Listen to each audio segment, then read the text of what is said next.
Om Swastiastu Ibu. Terima kasih sudah datang ke podcast Kejaksaan Negeri Denpasar. Dimana pada hari ini Kejaksaan Negeri Denpasar meluncurkan podcast Kejaksaan Negeri Denpasar dan Pak Wali Kota di sini sebagai bintang tamu. Pertama dalam podcast ini. Terima kasih Bu Kajari.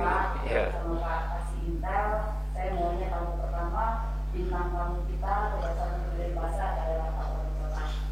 Semoga dengan adanya podcast ini kedepannya Kejaksaan Negeri Denpasar bisa lebih dekat dan lebih dikenal dengan masyarakat dari mungkin kita langsung tanya Iya Bu, siap Bu. Bagaimana kesannya Bapak Wali Kota Denpasar dari awal dilantik hingga saat ini yang masih tetap dalam masa pandemi COVID-19?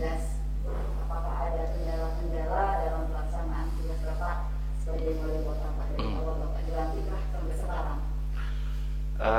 Om Swastiastu Bu. Pertama-tama ya tentu kami aturkan terima kasih. Saya ini jadi tamu kehormatan ini pertama kali, dan saya juga pertama kali podcast ini Bu. Agak grogi ini.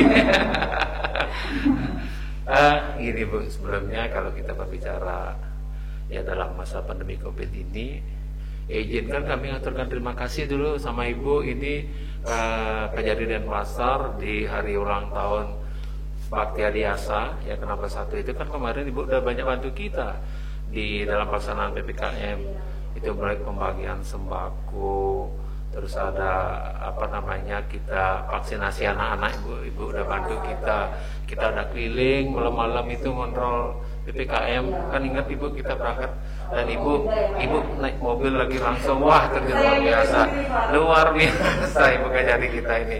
Ini terima kasih Bu atas supportnya terhadap pelaksanaan PPKM di Kota Denpasar. Dan kedua, sebelum saya lanjut, ini saya juga Bu aturkan selamat. Ternyata Ibu Kajari ini di tengah-tengah kesibukan beliau mempersiapkan Kejaksaan Negeri Denpasar ini menuju wilayah birokrasi bersih dan melayani. Ini kan banyak tantangan sebenarnya Ibu. Bagaimana kita meningkatkan akuntabilitas kinerja dan terutama menguatkan kualitas pelayanan publik. Ternyata Ibu Kajari kita ini dari inovasi Kejaksaan Peduli ini mendapat juara 2 Bu ya? Waduh luar biasa, mendapat juara 2 senasional itu di Kejaksaan Peduli, pertama dalam peduli dalam lingkungan Bu ya. Di sana saya lihat Ibu ada konservasi terumbu karangnya, ada pelepasan tukik yang luar biasa bagi saya itu Ibu. Di sana ada bagaimana komitmennya, ini lingkungan alam kita untuk demi anak cucu kita. Ini saya balik Ibu jelasin dulu lah itu ke kita ini bukan. Nah ini biar tahu dong, ini masyarakat Denpasar biar tahu juga Ibu. Nah dalam podcast ini masyarakat Denpasar biar tahu bahwa Kajari Denpasar itu di matanya dia tidak hanya ngurusin hukum, ternyata Ibu ya peduli lingkungan, masalah sosial, pandemi COVID ikut gerak, dan malah kita pembatasan masyarakat Ibu naik mobil nyetir langsung. Wah ini masyarakat harus tahu Bu. Ibu sampaikan dulu itu, nanti saya jawab masalah PPKM-nya gitu loh Ibu. Ini saya yang jadi gininya sekarang Bu.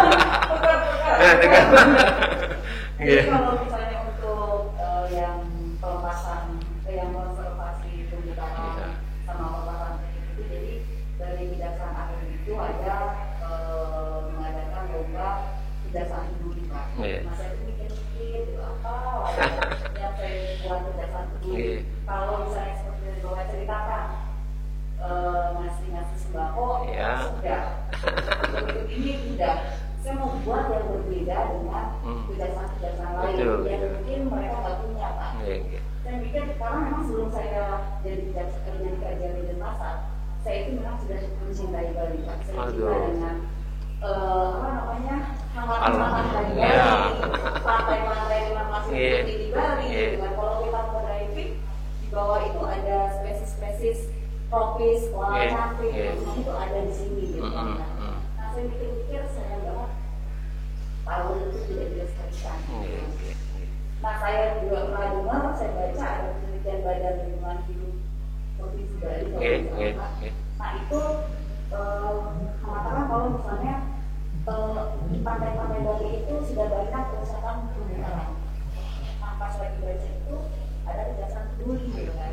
Ah jadi aku Indonesia aku ambil poin ini aja. Nah karena aku ambil itu idenya dari situ, makanya karena saya cinta Bali, saya juga harus menjaga Bali. Aduh luar biasa. Jadi itu Pak, konservasi terumbu karang, perawatan bukit, hal-hal kecil yang mungkin kami, saya dan Kejaksaan Negeri Denpasar bisa memberikan kepada Bali. Ya inilah yang perlu didengar Bu. Ini warga Kota Denpasar harusnya kita bangga, dan saya jadi malu. Masa Ibu Kajari aja komitmennya begitu tinggi terhadap Denpasar, masa kita wali kotanya kalah itu. Mohon maaf ya, saya belajar banyak sama Ibu ini. Itu Pak, beda dari yang lain Pak. Iya, yang jelas kan ini lingkungan untuk masa depan anak cucu kita ini yang luar biasa. Ibu udah jauh kita mempersiapkan masa depan anak-anak kita, tidak hanya di bidang kesehatan, tidak bidang pendidikan, ini bidang lingkungan sudah dipikirkan oleh Ibu Kajari di tengah kesibukan beliau mempersiapkan Kajari Denpasar menuju WBBF. Sedangkan WBK-nya kan sudah Ibu kan? Iya gitu. Pak. Ini saya jadi maksudnya. Jadi salah apa terperang Bapak. Iya. Ini kembali Bu ke awal yang Ibu sampaikan, tugas kami selaku wali kota di tengah masa pandemi ini. Yang jelas sebenarnya kami diajarkan juga oleh wali kota sebelumnya, spirit pelayanan publik kita itu kan swaka dharma Bu, yang artinya melayani adalah kewajiban. Spirit melayani kewajiban didasarkan oleh spirit yatnya, pengabdian secara tulus ikhlas. Jadi kami ditugaskan selaku abdi negara, selaku pelayan masyarakat itu sudah siap apapun tugas-tugas yang kita hadapi itu yang kita harus jalani, karena ini bagian dari anugerah juga yang harus kita laksanakan dengan penuh tanggung jawab, karena masyarakat sudah memberikan kepercayaan kepada kita selaku pelayan masyarakat. Tentu kita tidak menang apapun tugas. Saya rasa tugas yang berat ini juga menjadi tantangan, dan juga dilihat komitmen kita, gimana sih kepedulian kita terhadap masyarakat kita. Gitu sih semuanya Bu. Nah sebenarnya kalau boleh lanjut dikit, boleh kita. Anda gini Bu, sekarang ini kan Ibu seperti Ibu tadi, kita sebelumnya sini sebenarnya kita sudah sempat perkesan sama Ibu tadi, itu masalah kita level 3. Nah sekarang kita bersyukur diumumkan kemarin itu kita sekarang posisi kasus kita itu pada di level 3. Itu sebenarnya kalau kita melihat dari kondisi kasus aktif kita per hari ini di Kota Denpasar itu kasus aktifnya hanya tinggal 1083 Bu. 1083 itu sekitar 274, sekitar 25%-nya ada di rumah sakit. Dan kasus meninggal kita di 2,4%, dan kasus sembuhnya sekarang sudah hampir bertembus di 94,8, hampir 95%. Udah tinggi. Kalau melihat dari kasus secara umumnya kita sudah baik, cuma ada satu yang membuat kita masih di level 3 itu dari kasus insiden rate-nya itu kasus aktif hariannya. Kalau mortality rate-nya, fatality rate-nya, dan terutama positif rate-nya itu sebenarnya posisi kita udah di level 2 Bu. Nah cuma karena insiden rate-nya itu kita masih di level 3, ya kita sekarang ya penilaian dari pusat itu kita memang ada di level 3. Tapi bagi kami sebenarnya kan peluang-peluang apa yang didapatkan dengan ada perubahan level itu terhadap masyarakat kami di Kota Denpasar, apalagi Bali ini adalah daerah tujuan wisata. Tadi Ibu banyak memberi masukan ke kita, sebenarnya mungkin kita harus disampaikan di sini. Ternyata bagaimana anak-anak kita mau ke Bali, dia belum divaksin, 2 kali tidak boleh terbang, sedangkan kita juga butuh ketemu sama anak-anak. Kalau anak-anak disuruh ke Bali, bapak ibunya juga nggak jadi ke Bali, jadi malah nggak bisa berlibur. Ini juga perlu pertimbangan khusus kita terhadap anak-anak yang di bawah 2 umur, kan rata-rata orang yang biasa traveling itu, liburan itu kan biasa, dan kadang-kadang kalau pulangannya udah berumur dan tua malas liburan lagi itu, artinya kita sudah di atas, udah mau dekat lansia kayak saya nih Bu gitu.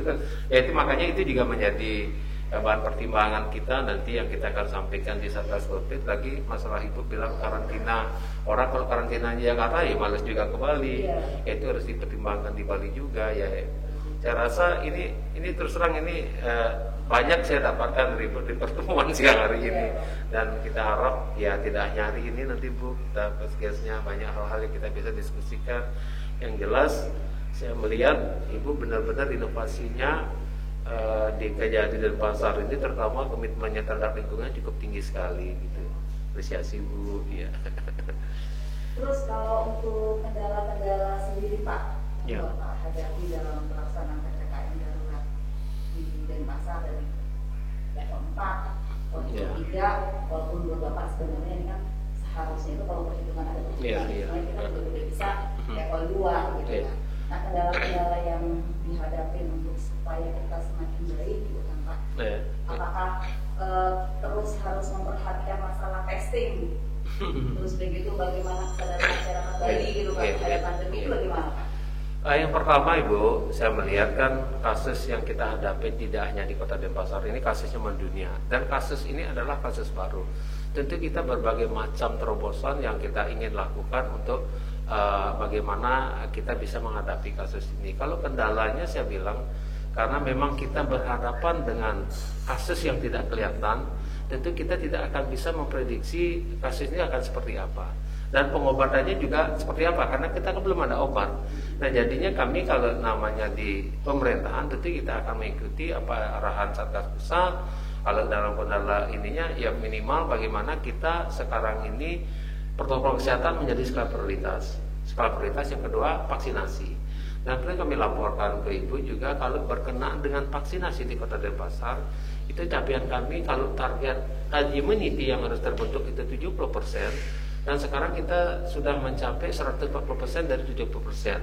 Kalau dari 100% penduduk sudah hampir 97% kita vaksin.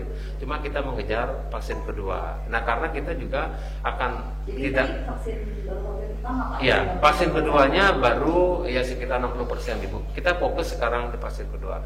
Kendalanya memang di Bali kita tidak ingin kalau saya melihat dari tingkat ketaatan masyarakat Denpasar terhadap protokol kesehatan itu kan tembus di angka 94%. Sebenarnya kita baik Bu, ya cuma kan kita yang namanya di Bali adat istiadat kita juga cukup kental. Masih kita berusaha juga bagaimana di setiap momen-momen acara adat itu kita sudah persiapkan rapid antigen segala macamnya. Itu sih sebenarnya yang namanya kasus. Saya melihat kasus ini ibarat gelombang Ibu, pas dia naik dia akan turun. Artinya seberapa ketat pun kita menerapkan protokol kesehatan tidak akan bisa menghindarinya naiknya kasus ini. Ya terjadi ya kalau Ibu bilang kendala itu memang yang pertama itu kita melihat dari sisi pendataan juga di antara kita, dan kedua antara masalah ekonomi masyarakat itu antara dia pingin segera makan atau saya diam di rumah, saya juga harus tidak makan. Kadang-kadang dia kan tuntutan hidup ini juga menjadikan salah satu kendala bagaimana kita benar-benar memberikan ruang terhadap dari sisi pemulihan ekonominya, terus dari sisi kesehatannya juga, bagaimana kondisi rumah sakitnya, bagaimana kita menangani pasien yang di rumah sakit. Sempat ada satu kejadian Ibu lucu ini, bukan sih lucu, mohon maaf agak serius, itu sempat kita sama kepala rumah sakit Wangaya lagi tinggi-tingginya kasus, itu oksigen itu hampir 2 jam tuh mau habis. Ketersediaan oksigen di rumah sakit 2 jam, saya pantau ternyata mobil tangki tabung oksigennya itu masih ada di nyebrang di Gilimanuk. Sedangkan kita butuh waktu 2 jam. Akhirnya saat itu malam itu ya berkat bantuan juga Kadiskas Bali, kami dapat tabung ya 20 tabung di Mengwi, kita cari bantuan patwal polisi kita dapat. Nah itu kendala-kendala di lapangan itu karena kita semua dihadapi dengan suatu kasus dengan sesuatu yang baru, dan kasus sudah kelihatan masih banyak hal kita perlu belajar lah dengan penanganan kasus pandemi COVID ini gitu. Intinya sih kuncinya itu semua bagaimana kita benar-benar menerapkan protokol kesehatan yang ketat, kita vaksin, kita siap untuk ke depan gitu intinya seperti itu. Tapi kalau untuk masalah oksigen dan lain-lain sekarang sudah enggak Bu, karena sudah. Karena memang tingkat kasus bor kita di rumah sakit sekarang kan sudah di bawah 50% Bu. Kalau ICU-nya, kalau non ICU-nya isolasinya sudah 30%. Kalau dulu tembus 88% Bu, dari di apa namanya di khusus kami di Wangaya 106 itu hampir 94 kamar terisi. Nah itu sempat pernah karena oksigennya itu kita terbatas. Sedangkan misalkan di Bali Medica ada oksigen, tapi oksigennya itu oksigen liquid, tidak bisa pindah. Saya pingin, tidak boleh pasien kita pindah ke sana biar dapat, sampai sempat begitu Bu. Itulah, tapi astagfirullah itu tidak terjadi. Tuhan memberikan jalan, oksigen bisa masuk hari itu, sehingga semuanya dapat teratasi gitu. Itu sih nanti. Maksudnya seperti lambai, Iya. dari naik turun, mudah-mudahan bagaimana caranya itu supaya di Bali itu turun gitu Pak ya, nggak naik-naik dengan walaupun sekarang sudah level 3. Nah kalau kita cerita yang kemarin Pak yang sempat kita PPKM level 4 itu yang kita keliling sama Forkopimda gitu kan, dimana pedagang-pedagang itu hanya boleh buka itu sampai pukul 8 gitu kan Pak. Kita mengetahui sama-sama kalau pedagang itu baru buka usahanya itu kalau untuk nasi jinggo itu kan baru mulai jual itu kan jam 7 malam. Jam ya.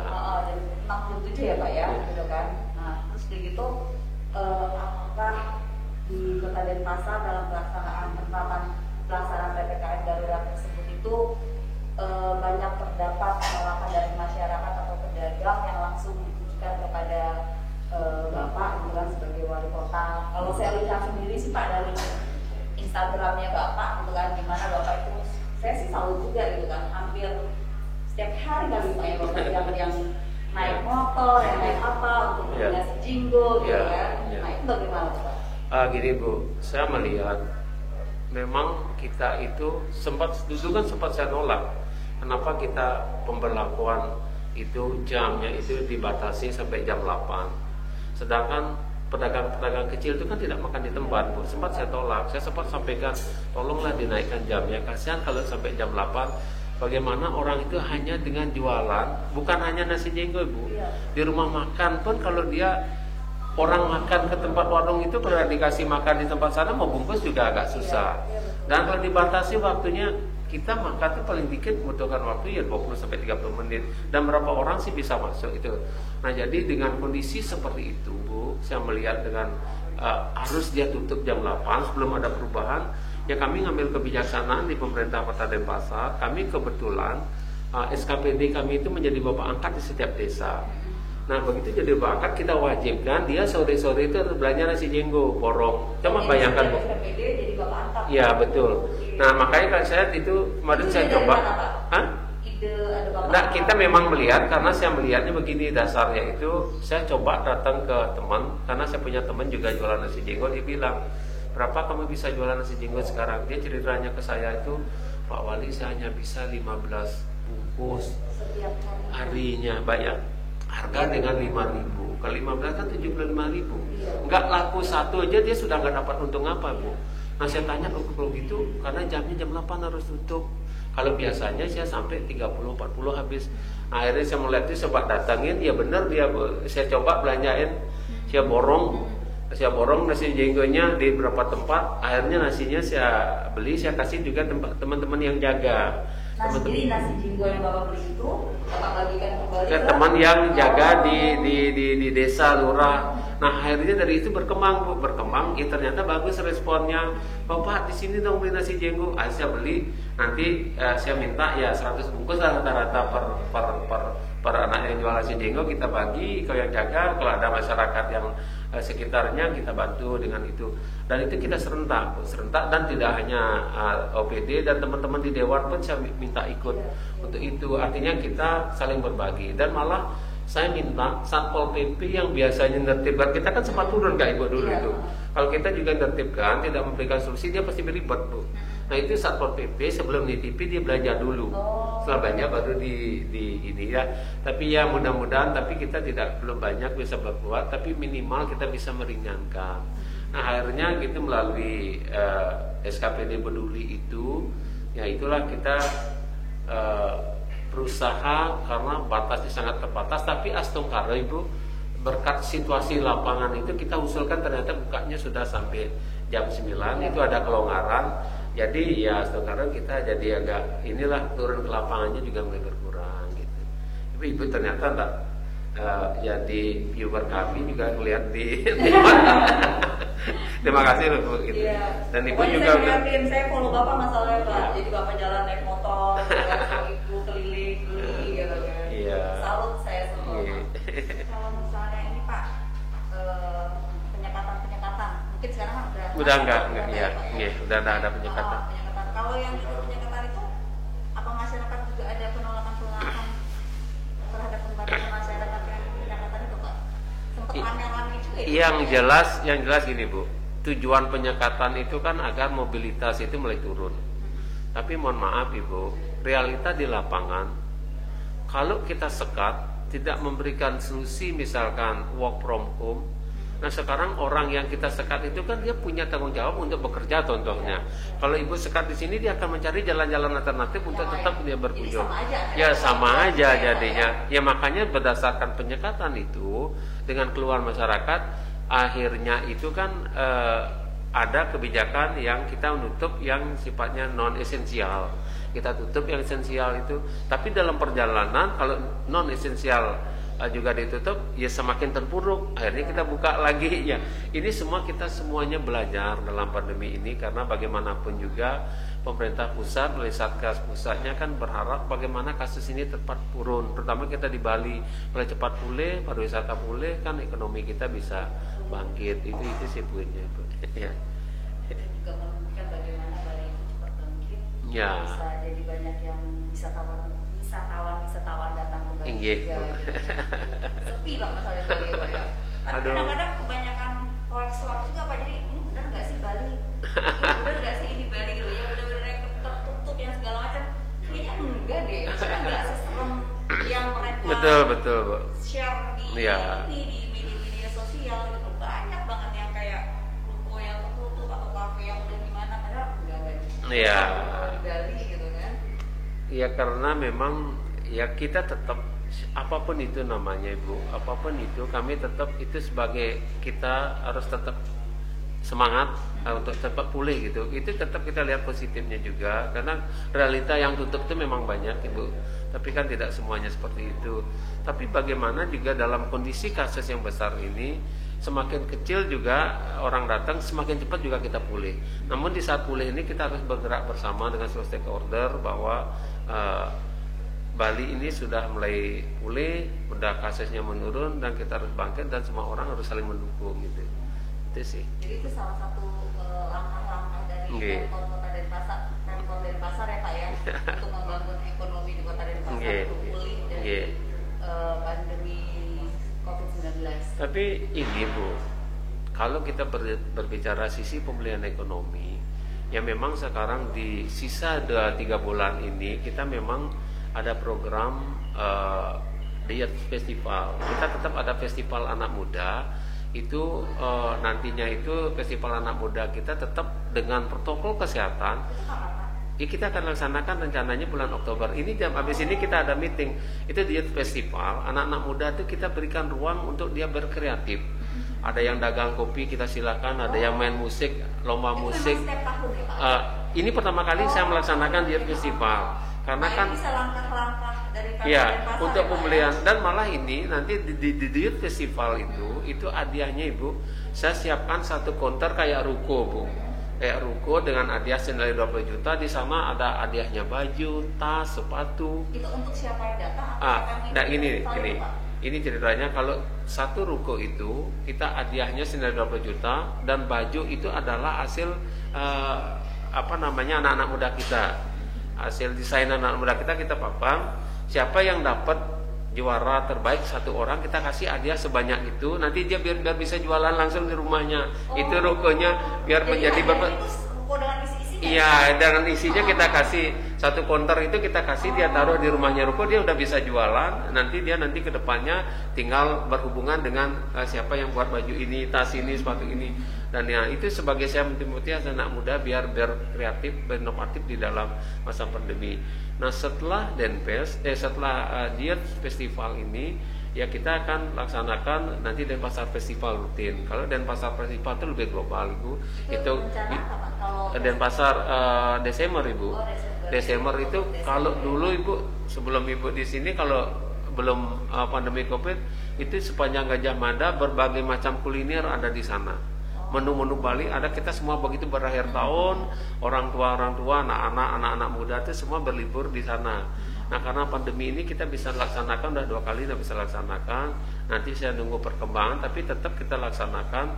Tapi sekarang Denpasar Festival kita berbasis kinerja, terutama berbasis budaya, Bu. Misalkan yang bisa nari, yang nari saya suruh nari dia di Dharma Negara Alaya, tapi nanti kita tayangkan secara virtual. Yang main musik yang berhenti misalkan karena kemarin kasus pariwisata, sekarang ada yang bisa main di hotel, nggak bisa, kita suruh dia nyanyi.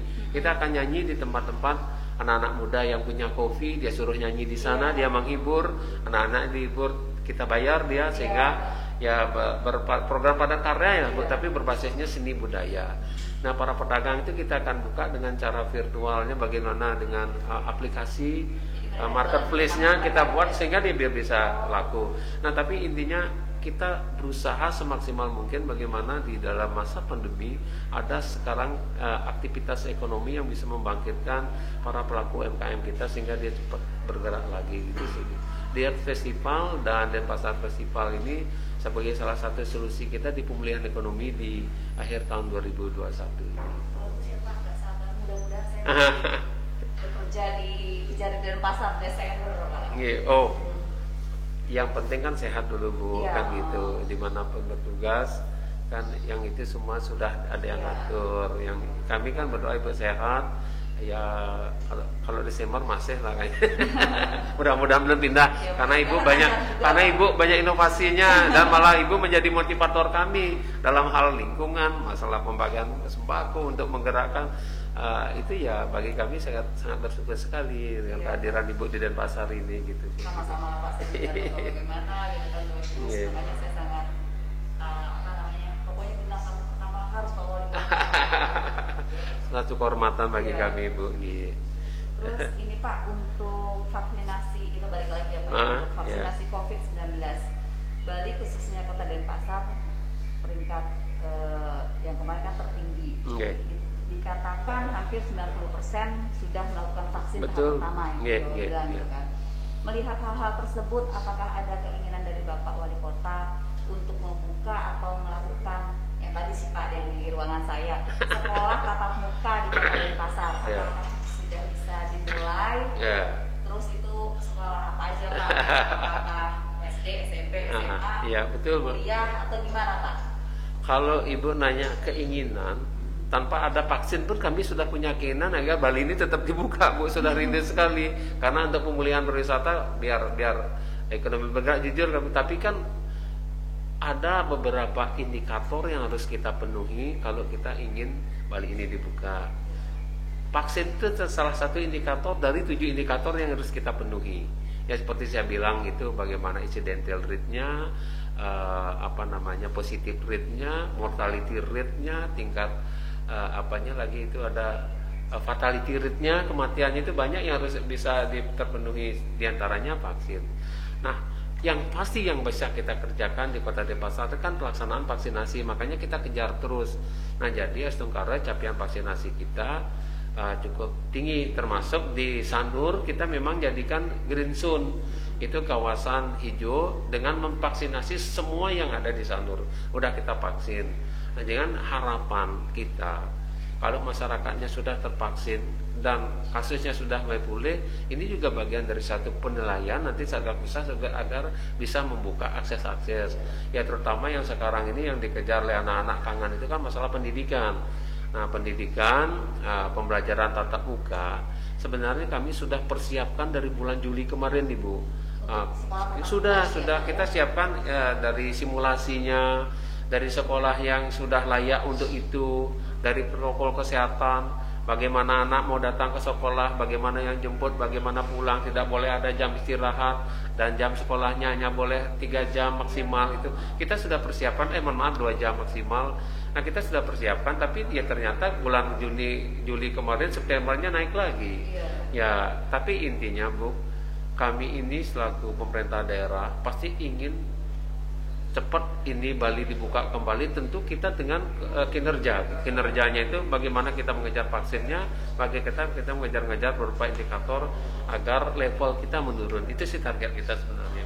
Tapi untuk waktu dekat ini apakah kira-kira bisa anak sekolah itu bisa tatap muka Pak, untuk anak sekolah yang sudah terutama untuk yang sudah anak vaksin, SMP kan, ya, udah. SMP, SMA, Iya. Kalau memang SD kan memang belum divaksin. Iya, kalau itu bilang kami sebenarnya sudah sangat siap Ibu. Kami ingin, tapi bagaimanapun juga di Imendagri-nya sudah dibolehkan, tapi kan petunjuk dari Kementerian Pendidikan belum ada kepastian. Tapi kalau memang dilepas ya kita akan memang lakukan pembelajaran tatap muka, khususnya di sekolah yang sudah siap, sekolah negeri loh Bu, yang sudah kita sempat simulasikan kemarin. Karena ini juga kita harus berani Bu, kita harus berani sekarang memberikan kesempatan. Ya tentunya benar-benar anaknya sudah divaksin, nanti di sekolahnya protokol kesehatannya gimana, ada satgasnya yang jaga, dan guru-gurunya kita juga sudah vaksin semua. Jadinya harusnya kami akan mengarah ke sana memang Ibu. Cuma kita menunggu tetap regulasi dari Kementerian Pendidikan. Pak, untuk Menteri Koordinator Bidang Kemaritiman dan Investasi Menko Marves itu kan Pak Luhut Binsar Panjaitan itu kan pada saat berkunjung di Bali kemarin, pada waktu lalu itu kan mengatakan banyaknya pasien positif COVID-19 yang menjalani isolasi mandiri melemahkan penanganan yang telah dilakukan oleh pemerintah, dan menyebut isolasi terpadu atau isoter adalah solusi terbaik untuk mendukung penanganan COVID-19. Nah, dalam hal ini bagaimana langkah pemerintah Kota Denpasar dalam melaksanakan isolasi terpadu tersebut, Pak? Mungkin bisa diceritakan sedikit, Pak. Ternyata Ibu Kajari mengikuti betul sampai ada arahan Menko Marvesnya beliau tahu. Ya ini Bu, sebenarnya kita kan sempat dikunjungi juga oleh Pak Kapolri dan Pak Panglima TNI juga datang. Sebenarnya itu memang sangat tepat apa yang disampaikan Pak Menko Marves. Kalau memang kasusnya itu dibawa ke isolasi terpusat daripada isolasi mandiri, karena kedisiplinan masyarakat kita kan tidak tahu. Yang isolasi mandiri apakah memang benar tinggal di rumah, saat makan gimana, dan kami pun sebelum ada arahan ke isolasi terpusat, karena dulu kan boleh diaturan, boleh isolasi mandiri apabila tempatnya layak. Nah, karena kami juga memiliki isolasi mandiri, di sanalah kami membentuk Satgas sampai Satgas Banjar, Bu. Tugas Satgas Banjar itu adalah kami membantu bagi yang isolasi mandiri itu nasi 2 kali sama kue. Satgas Banjar ini yang bertugas ke Banjar-Banjar untuk membagikan. Nah, begitu karena tingkat kasus terus naik, arahan dari pusat akhirnya tidak boleh ada isolasi di rumah. Dengan tidak boleh ada isolasi mandiri itu kami juga tidak boleh membagikan nasi lagi, karena tidak boleh. Akhirnya kita fokus ke hotel, dan kita menyiapkan ada 9 hotel dulunya Bu, 9 hotel, dan termasuk ada 5 hotel yang dibantu oleh Bapak Gubernur.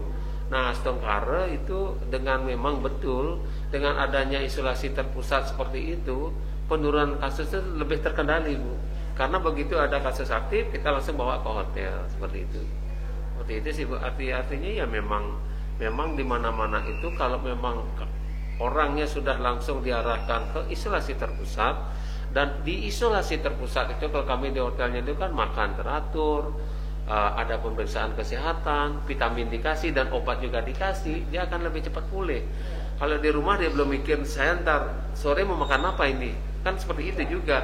Terus saya kalau sakit ini saya telepon siapa lagi kan gitu. Ya itu juga akan menambah boringnya dia dan berisiko juga terhadap penyebaran terhadap tetangga yang lain gitu. Seperti itu. Iya gitu. Iya, sangat mendongkrak terhadap landainya kasus dengan adanya isolasi terpusat seperti apa arahan Pak Menko Marves itu. Mungkin yang terakhir Pak, bisa dijelaskan kepada masyarakat jika ada anggota keluarganya yang positif COVID-19 sekarang ini Pak ya, ingin melakukan isolasi terpadu yang disediakan oleh pemerintah, bagaimana caranya atau persyaratannya untuk melakukan isolasi terpadu tersebut? Terus apakah masih bisa diperbolehkan nggak isolasi mandiri di rumah? Cuma mungkin hanya OTG atau apa gitu Pak? Izin Bu kepada warga kota, sebenarnya kami ini sosialisasinya sudah melalui kepala lingkungan itu, kepala desa, kepala lingkungan, masyarakat yang bersentuhan langsung di bawah. Ya memang, dan kami juga berterima kasih sekali kepada ya Forkopimda Kota Denpasar lah Ibu, sama jajaran TNI Polri yang begitu aktif mengarahkan masyarakat itu untuk melakukan isolasi terpusat. Kami begitu ada kasus, kami kan ada data nih Bu. Misalkan hari ini ada kasus aktif, misalkan sekarang berapa ini 149. Dari kasus aktif 149 ini kita print out Ibu, kita bagi per kecamatan. Di kecamatan itu dia sudah membagi per desa. Begitu per desa kasus dikasih, di desanya itu sudah ada tim tracking kita menelpon, ibu ini terpapar kasus positif, jangan keluar. Sebenarnya dari SMS blast kan dia sudah dapatkan, tapi kita tetap gitu. Nah karena begitu dia masuk per Banjar, per desa itu dia paling banyak 12 kasus, lebih gampang dimonitor. Langsung SIM trackernya turun Bu, mengarahkan ibu atau bapak, ibu tidak boleh isolasi mandiri, harus ada di hotel. Kita siapkan hotel yang ada sekarang yang kosong, hotel Bali Beat, Wardapura, kita kasih ke Bu kalau di hotel gini. Tapi juga ada gini Bu, ya namanya masyarakat di Bali ini, di Kota Denpasar itu, ya Bapak kalau saya ke hotel, siapa yang rawat burung saya? Ya ada jaga burung saya di rumah. Terus ada juga pengalaman di hotel anaknya nangis, dia bingung mikirin anaknya. Akhirnya banyak kasus yang kita dapatkan yang harus kenapa dia di rumahnya. Kalau saya di hotel ininya orang tua saya siapa yang rawat? Itu banyak itu. Jadi kita melihat iya, itu nama kita lah Ibu. Kalau kita anak kita di rumah udah makan deh dia, kalau kita di hotel. Terus ada yang siapa yang ngurus? Jadi kapan kita sembuhnya Bu gitu. Nah, jadinya kita tetap ada hal-hal yang kemanusiaan yang kita tetap toleransi, tapi kami tetap prioritas adalah hotel kalau kita ingin sembuh cepat. Dan kami juga kesempatan yang baik ini berterima kasih sekali kepada jajaran TNI Polri yang benar-benar menggerakkan para isoman kita ke isoter, karena berkat kerja beliau juga Ibu Kajari yang sering melakukan monitor kita dan sering ke lapangan. Ya ini juga adalah bagian kinerja yang mampu mendorong kasus ini menurun dengan isolasi terpusat ini gitu sih Bu. Tapi kalau kita bilang masyarakatnya ya banyak kendala juga yang harus dihadapi untuk benar-benar dia semua mau di isolasi terpusat. Walaupun di hotel Bu, dia lebih banyak juga, apalagi nambah lagi dikit Bu, anak-anak. Kalau dia berumur, orang Bali itu udah berumur, kalau dia dapat buat canang itu di rumah dia tambah cepat dia sembuhnya Bu. Kalau di hotel dia ngapain, lihat TV enggak begitu juga, dia asik, dia main HP nggak ngerti juga, lihat aduh lebih baik dia di rumahnya bisa sambil ini aktivitas gitu. Banyak yang gitu ya. Kalau di rumah bisa. Ya, intinya yang Ibu tanyakan tadi sebenarnya kita pendataan kita langsung ke masyarakat itu langsung mendapatkan informasi kalau dia mau ke hotelnya kemana diarahkan, kita siapkan itu seperti itu. Gitu. Terima kasih Bapak atas kehadirannya di Denpasar. Sebelum berakhirnya acara ini, kami minta mungkin sedikit masukannya dari Pak Wali Kota untuk podcast Kejaksaan Negeri Denpasar ke depannya, karena baru pertama kali ini Pak. Yang pertama Ibu, saya terima kasih sebagai bintang tamu pertama yang diberikan kesempatan di podcast Kejaksaan Negeri Denpasar, dan selamat atas telah dibentuknya podcast kejaksaan, karena ini juga menjadi media informasi Pak. Ibu mohon maaf, Ibu juga sekarang kita kan secara tidak langsung bisa memberikan informasi tidak hanya tentang Kota Denpasar, penanganan COVID, tentang Ibu juga tadi kan bagaimana Kejaksaan Negeri Denpasar berinovasi, di samping akan mempersiapkan juga untuk menuju WBM. Saya yakin sih Kejaksaan Negeri Denpasar akan pasti segera mencapai WBM di bawah Ibu, itu saya yakin. Dan intinya sekali lagi selamat Bu, podcast Kejaksaan Negeri Denpasar. mudah-mudahan bisa menjadi media informasi untuk tentang informasi update tentang kondisi Kota Denpasar, tidak hanya Kejaksaan Negeri dan Bali juga, Bu. Terima kasih, Bapak. Selamat, Bu. Selamat. Terima kasih untuk waktunya, Bapak. Terima kasih, Bu. Terima kasih, Om Om Santi.